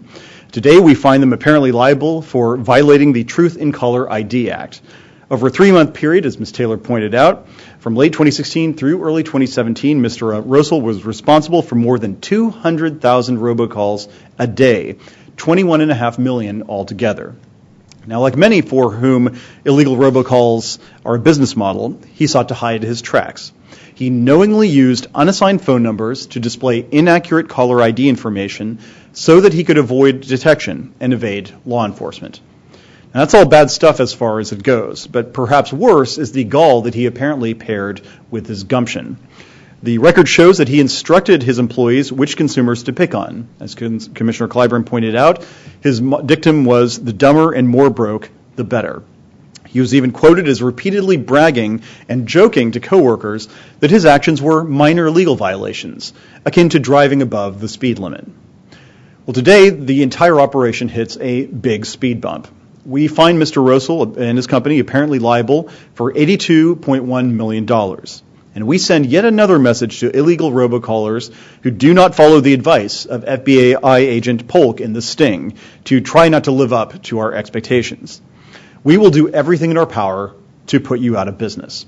Like my colleagues, I want to extend my thanks for the work on this item to Vilma Anderson, Tamara Baxter, Michael Karowitz, Lisa Gelb, Susan German, Rosemary Harold, Jermaine Haynes, Rick Heineman, Matthew Hoke, Lisa Landers, Coley Marie Rose, Ann Morgan, Phil Priestman, Nakasha Ramsey, Terrell Richardson, Mary Romano, Stacy Ruffin-Smith, Mika Severe, Michael Scarrato, Daniel Stepanisic, Kimberly Taylor, Christy Thompson, Bridget Washington, and Lisa Wilford of the Enforcement Bureau, as well as Kurt Schroeder, Mark Stone, and Christy Thornton of the Consumer and Governmental Affairs Bureau, and Terry Kavanaugh, Neil Deller, Billy Layton, and Rick Mallon in the Office of General Counsel. As that rendition makes clear, these investigations are complex and require a huge amount of work on behalf of the staff. We are grateful, I dare say, as consumers as well as commissioners here on the dais, for your efforts. Because of those efforts, we are helping to put an end to Mr. Rosal's apparent sting.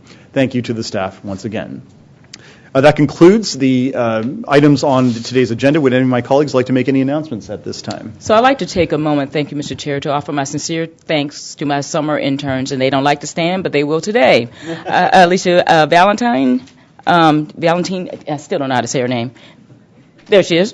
Jamila Toussaint, and I like saying Tucson, so that was easy. And Jeremy Greenberg. They are intelligent, hardworking, and they have shown a strong commitment to this agency, and I have every confidence that Alicia, Jamila, and Jeremy will do great things going forward. We wish you well, and thank you very much. All the best to you.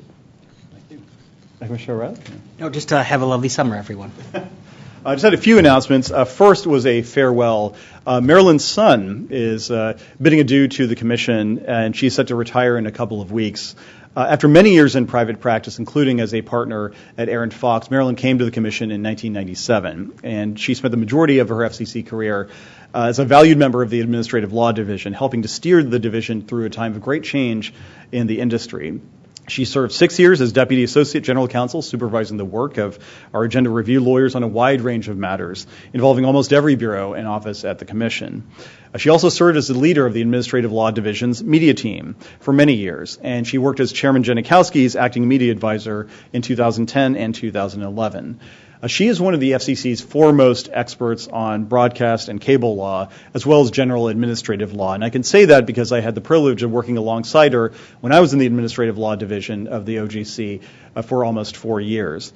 In addition to being just a fantastic lawyer, Marilyn is this incredibly thoughtful and kind person. It's truly a pleasure to be around. And so, Marilyn, wherever you are, I don't know if you're here, but thank you for the tremendous contributions you gave to the Office of General Counsel, to the FCC, and for helping us meet our public interest obligations. We wish you all the best in the years to come. Also bidding adieu to our interns, 3 of whom were here for the summer. Only one straggler is remaining, and that is Jay Kaplan, our resident poker player, who is departing. Jay and Kenzie Nothnagel and Anthony Petrone did a fantastic job this summer. They were really a pleasure to be around. We asked a lot of them, as Jay knows, constantly asking them to site check things, to research this, to write that, and they took on all of the tasks we assigned them with aplomb and did it very diligently. So I know you're not going far, Jay. You're going to be here in town, but we really appreciate your efforts and that of Kenzie and Anthony over the last summer. Do stay in touch, and we look forward to watching you as you thrive in your future careers. I also want to say a welcome to Tina Pelkey, who's in the back. She is the press secretary who just joined us. Tina came to us as previously as a senior vice president at the BlackRock Group, and she also worked at Weber Shandwick, which is a global public relations firm in Brussels, Belgium, where she developed a taste for fine chocolate and beer, as I understand it. Solely in a professional capacity, of course. She also worked at the DCI Group, and that was after serving as the National Press Secretary for Senator John Cornyn of Texas. I will confess that's a very impressive resume, but Tina's most critical qualification is that she is from perhaps the linchpin of the United States, Kansas. She grew up in Lenexa and attended the University of Kansas, where she got a degree in journalism and political science. Tina, welcome aboard, and we are very glad that you are here. That is all, I believe, from the chair, from the bench. So we will turn now to the Madam Secretary for the announcement of the next FCC meeting date. The next agenda meeting of the Federal Communications Commission is Thursday, September 28th, 2017. Thanks. Enjoy your summer, and until then, the meeting is adjourned.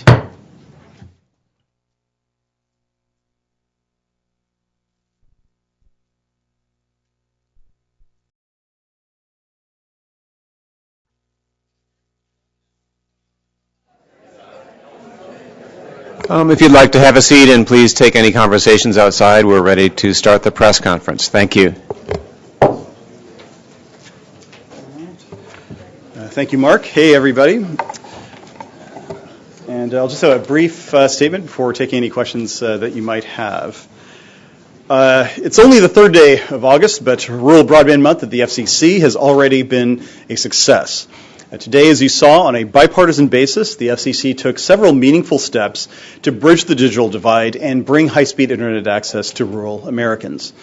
First, we voted to initiate the pre-auction process for the Connect America Fund Phase 2 auction, which will award up to $2 billion over the next decade to broadband providers that commit to offer voice and broadband services to unserved areas that are expensive and or hard to serve.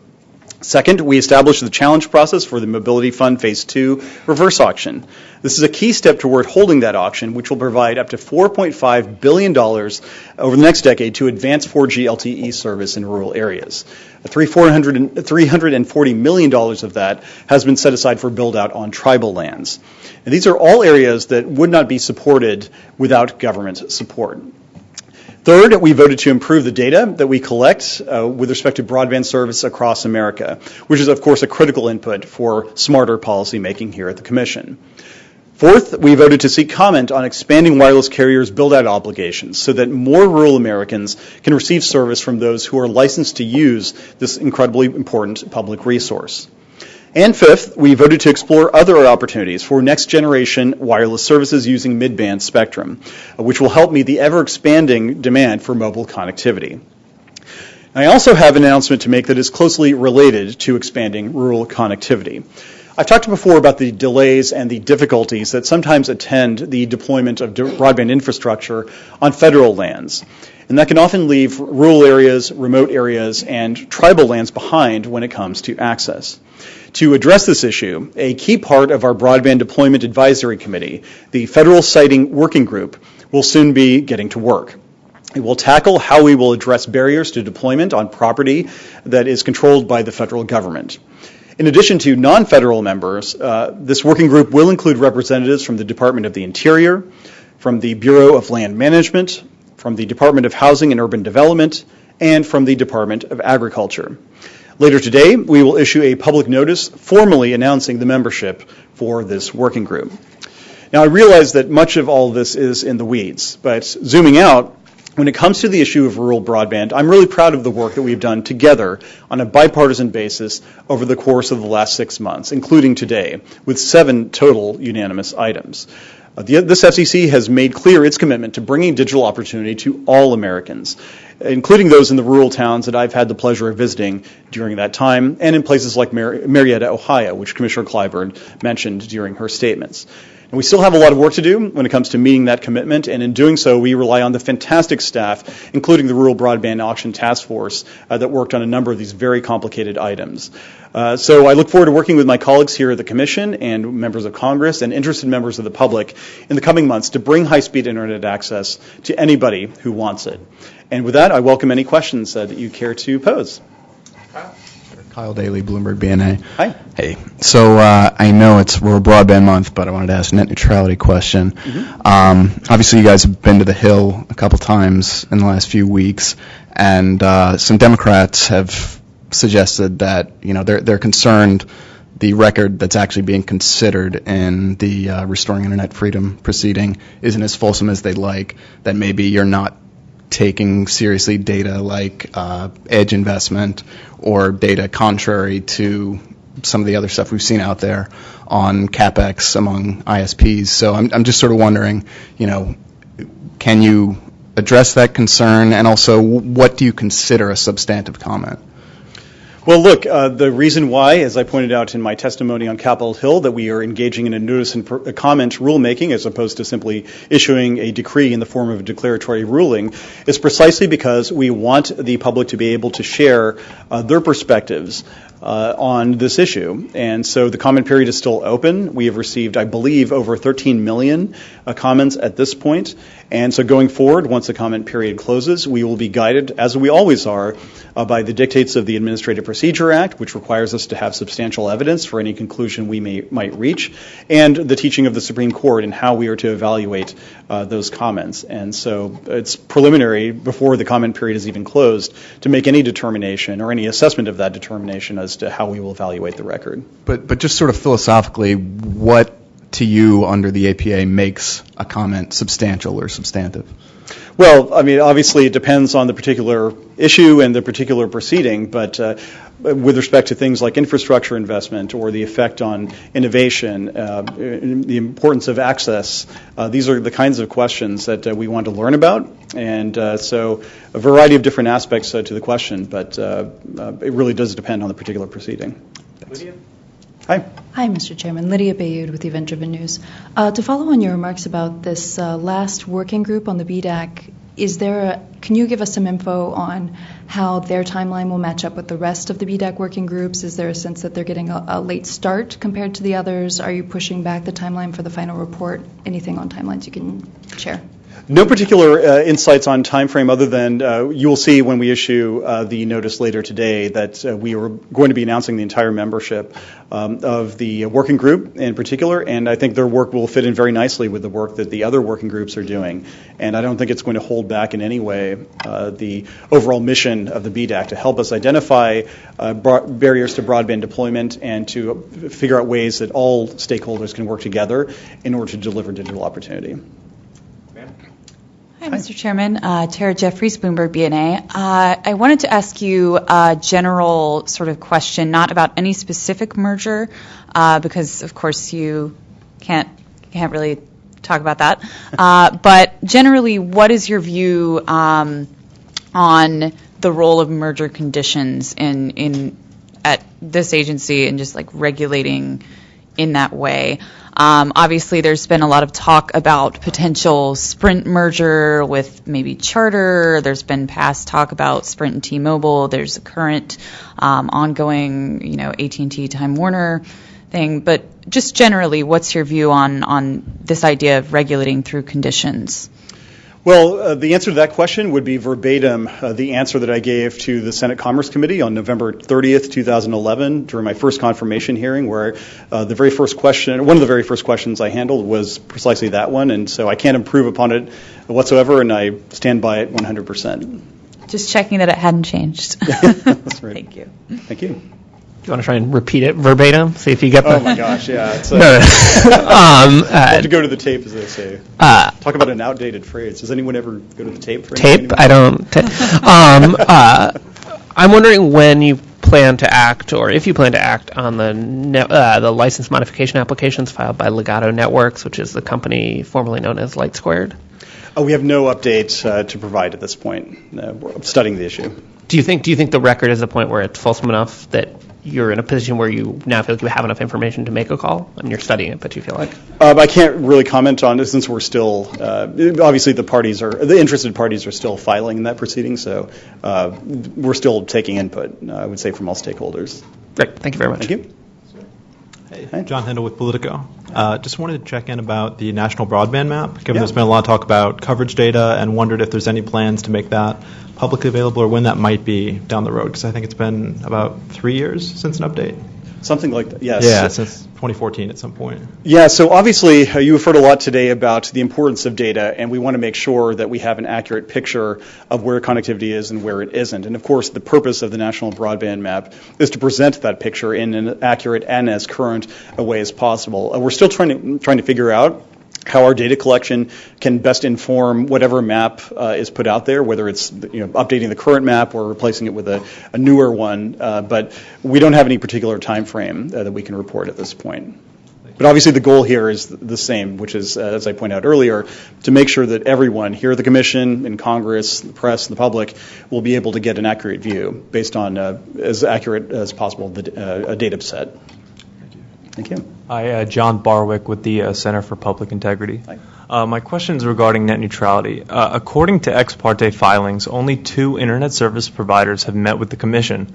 In 2014, dozens of internet service providers met with Chairman Wheeler's commission, including AT&T, Verizon, and Mediacom. I was wondering if you had any insight on the differences between the 2 years. Nothing in particular. I can't think of anything at the moment. Hey, doing, Chairman Pai. Ali Boone with The Hill. The question I had was, so I think everyone agrees that bridging the digital divide is generally like a good thing, and I was curious to know why the rhetorical focus of this was so deeply ingrained in looking at rural areas that are underserved, while there hasn't been, at least from my perspective, much of a focus on underserved urban communities where there is already potentially the infrastructure to handle the digital divide that exists in these places. Well, with respect to this meeting, the theme, of course, was rural broadband deployment. And as you heard from Commissioner Clyburn during her travels in eastern Ohio, she saw some of the challenges that attended rural areas. I've seen for myself over the past 6 months. I've been in places like Cape and Spring, West Virginia, and Mission, South Dakota, and Durand, Wisconsin, and places like that increasingly find it difficult to get connectivity. And part of the reason is that the business case in rural areas is necessarily going to be more difficult in a lot of cases than it might be in urban areas. Obviously, the population is lesser, into rural areas, which limits the amount of return on investment that companies might see from deploying infrastructure. I've visited some places, for example, with less than one person per square mile on average. Additionally, the incomes in rural areas tend to be lower than they are in urban areas. I've talked before about the disparity between rural and urban median incomes when it comes to the FCC's rate floor policy, for example. Additionally, there are a lot of terrain challenges that you simply don't see in some cases in urban areas. I've been to parts of West Virginia where laying fiber is difficult because of the mountains, or in northern parts of Minnesota where just the season is shorter in terms of building because of the cold that sets in earlier and leaves later. So there are different challenges there that when it comes to rural broadband deployment, but none of the bipartisan efforts we took today are meant to exclude in any way some of the urban areas that lack connectivity, and that's precisely why last September, when I rolled out my digital empowerment agenda, one of the key proposals I put forward was the idea for gigabit opportunity zones. And the idea there was to take any area. It could be a rural county, but it could also be a low-income urban area that simply hasn't found connectivity, and try to build a stronger business case for building out networks in those areas. If you look at the wireline and wireless infrastructure investment or wireline and wireless infrastructure proposals that we passed on a bipartisan basis earlier this year, many of them are geared and would have particularly strong salience, I think, when it comes to urban areas, making it easier, for example, for companies to get access to poles on a more timely and cheaper basis. I mean, that would benefit companies like Rocket Fiber, which I visited in Detroit, Michigan, which is looking to provide connectivity to some hard-hit parts of Detroit, but in many cases simply can't get access to the poles in the city that are necessary to connect some of those neighborhoods. And so to me, it's, we want to connect, as I said in my opening statement, every American who wants to get internet access. It just happens that this month our focus was on some of the bigger picture items that are going to have, I think, particular potency for rural connectivity. Certainly. I think it's also been the case that just over your, entire tenure, that's been the focus. Is this something that you could move towards more in the future when this month is over then? Well, I think everything we've talked about over the last 6 months has been geared toward closing the digital divide, and I've been very clear that that divide does not know any geographical limitations. And so when it comes to gigabit opportunity zones or pole attachment reform or dig once or some of the other things that we've talked about, I think you'll see that we are looking to deliver digital opportunity to literally every American, regardless of where he or she might happen to live. Sure, thanks. Margaret McGill with Politico. I want to follow up on some BDAC issues. There's been some criticism lately about the amount of local representation on BDAC and also the working groups. So can you talk about what factors you considered when choosing people for both the committee and the working groups, and what do you think of some of the criticism that there's a lack of municipal representation? Well, I'm really pleased at the diversity of membership on the BDAC. Obviously, we had a limited number of slots available, and so we wanted to make sure that we cast a wide net, so to speak, in terms of arraying a number of different perspectives. And so we have state and local representatives, we have a tribal representative, we have independent builders, we have network operators, we have wireless and cable and satellite interests represented in one way or the other. And so I think, obviously we've had a challenging task to try to shoehorn all those different interests into a limited membership, but I think we did a pretty good job of doing it, and I'm really proud of the folks who have taken time away from their day jobs, whether for a business or for the government or a nonprofit, to spend time on these issues. This is not a make-work committee, and I'm really proud of the folks who sacrificed. Okay, so the people who say, hey, there's not enough local voices, there's not enough cities represented, you disagree with that? You think that they're fairly represented? I do think we have a fair representation of all perspectives. Mayor Liccardi from San Jose, for instance, has been a leader in terms of broadband deployment, and I think his perspective is very important. Having Valerie Fasthorst to provide a perspective on tribal issues is very important. And so, everyone brings to the table a unique skill set, and I wish we could accommodate everybody, of course, but that's just not possible with a limited advisory committee that we've got.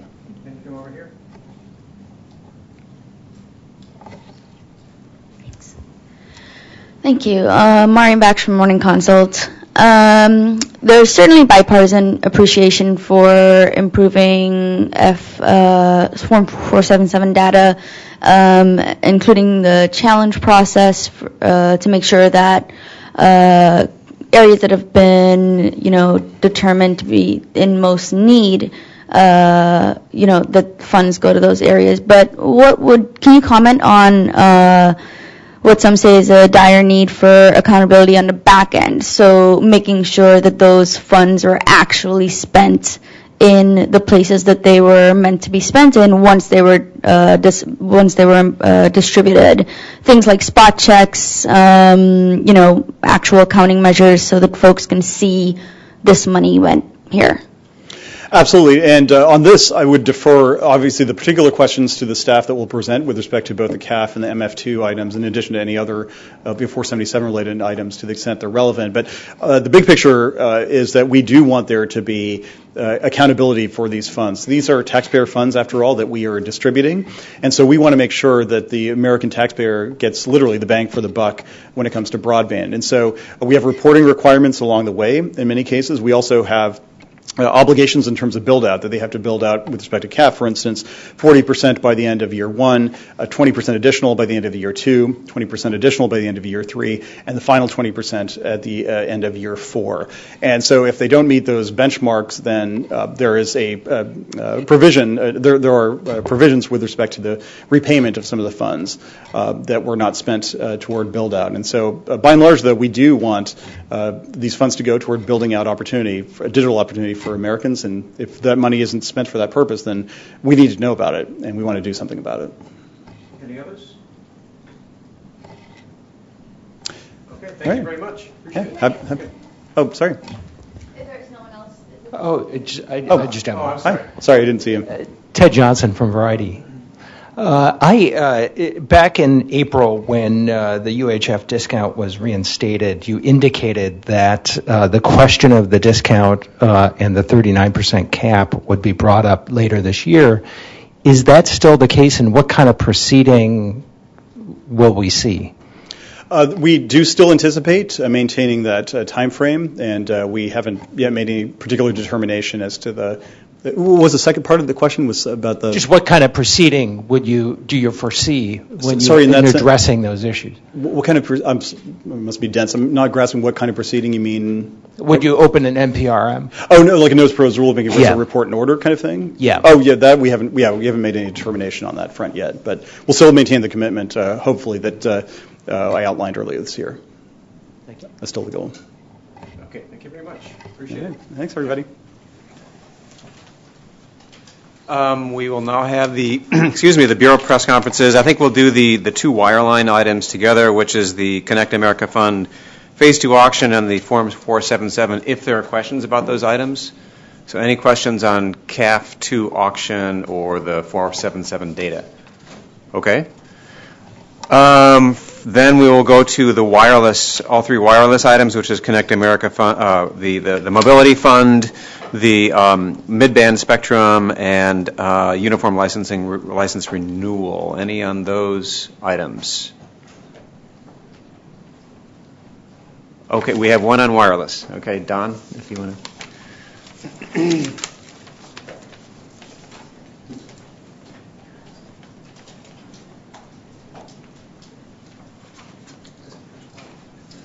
Which of the items? Yeah, this is the only taker, so. Thanks all for coming out just for me.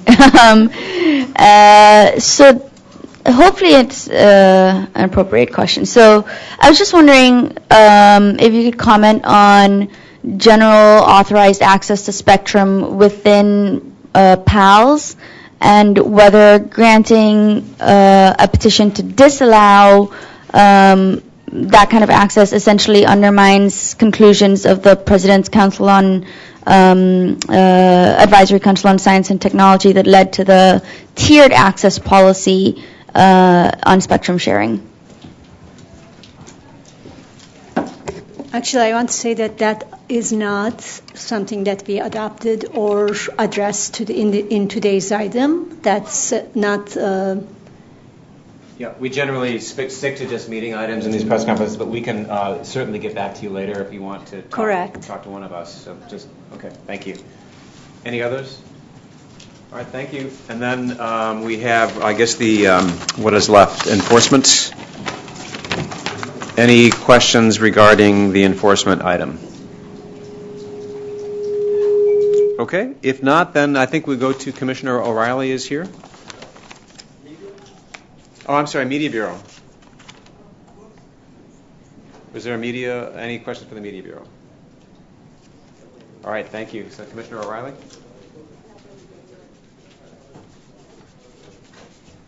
Hello.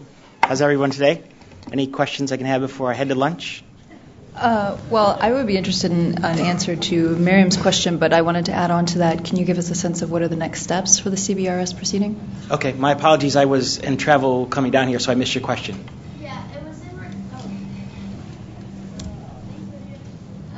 It was in regard to general authorized access to spectrum within PALS, and whether granting a petition to disallow that essentially undermines the conclusions in the PCAST that led to the tiered access policy in place. Okay, I think I get your question. Let me start from, and I've said this, gave a speech this week. I don't view PCAST as a seminal document that's going to guide the rest of our future at the Commission. It's an important, valuable input and one path to go. Sharing along those lines is going to be valuable in some instances. In other instances, we'll still need to go forward with clearing and exclusive licenses. But to your second part, we're examining all the different components, and we'll look at the record once we examine an NPRM, hopefully later this year is my goal. And I think I said at the CBRS Alliance meeting in San Diego that we hope to have an NPRM this fall to explore those issues and changes that people have petitioned us on. That's one option. I generally outlined that I don't see us changing the three-tier structure. I want to make the PALs work and function. I don't think they do today based on a number of people who have commented in the conversations I've had. So I want to see all three tiers, three legs of the stool work, and we'll just go from there. Does that answer your question? Lydia? No, that was good. Okay, all right. Hi, Commissioner. Hello. Claire Jeffries, Yes. Bloomberg BNA. I heard you reiterate your concerns about ALJ and how long the process takes, some other issues with it. I'm interested to know if you think that the ALJ process organization can be restructured or should be restructured within the Commission itself without the involvement of Congress, or whether that's something that needs to be changed in statute. So we've been working on looking at that. We've obviously have testified to this point, included in my item in the House Commerce Committee, and raised it with them in ideas that I think we should improve and for the process of the Commission. So I'm certainly giving a conversation with them. I don't want to your point, I'm not trying to exclude them and try and do it on my behalf. I think I want to continue to work with them and make sure that they're fully abreast of what any changes we may make. But I think you saw today, we can adopt an item that changes the process that I think is fully consistent with our obligations. We were going through the statute and find only one instances of an ALJ mentioned. There's certainly instances where the hearing is mentioned and our obligations under that. But in terms of having an ALJ in and of itself, it's minimal. And so the real question is, can we do things, can we handle it a different way? I think we've proven today that we can do things a different way and both expedite the process and still get a fair and balanced outcome. Thank you. Of course. All right, any questions? Okay. Hi, Commissioner Todd Shields, Bloomberg News. Where are you on the UHF discount? If the chairman's going to go ahead with a proceeding to change the UHF discount and or the national cap, I think you've expressed feelings about what the Commission can and cannot do in this regard. Can you explain your stance, please? Sure. I think it's the same as it's been. I haven't changed my position. I believe that both are tied together and both are prevented from changing because of the statute. But I've also said I want to see it litigated out. So we'll just see if my position is right, and we'll just see when we get to that point what it looks like. I don't know the timing. I think the chairman mentioned that they still plan to stay with the time frame that he had previously mentioned, and so look forward to later this year looking and seeing what it reads and how it reads. But my viewpoint hasn't changed, and we'll just see where it goes. By litigated out, you mean within the FCC process, you don't mean out there? Oh, I think it's going to be litigated in court, and we're going to, I think it's going to be litigated in court, and we're going to play that out and see where it goes. I may be right, I might be wrong, and we'll just see. I tend to believe I'm right, given my experience and memories on this particular issue, but maybe someone will, the courts have shown me to be wrong in other instances, so we'll just see where this goes. Yes, sir. Should we take that to mean that you would vote with the chairman to change the cap even if you don't believe that you have the statutory authority, and then just pass it to the courts to determine? I think we'll have to see what it looks like when we get to that point. I certainly want to see it litigated out. I have mentioned before, substantively, I don't support a 39% cap. It was done for a particular reason. I certainly don't, have articulated my views on the UHF discount, but I think we're tied by the statute, and we'll just see where it goes. All right. Any other questions before I depart for lunch? Anyone else? Okay. Thank you, everyone.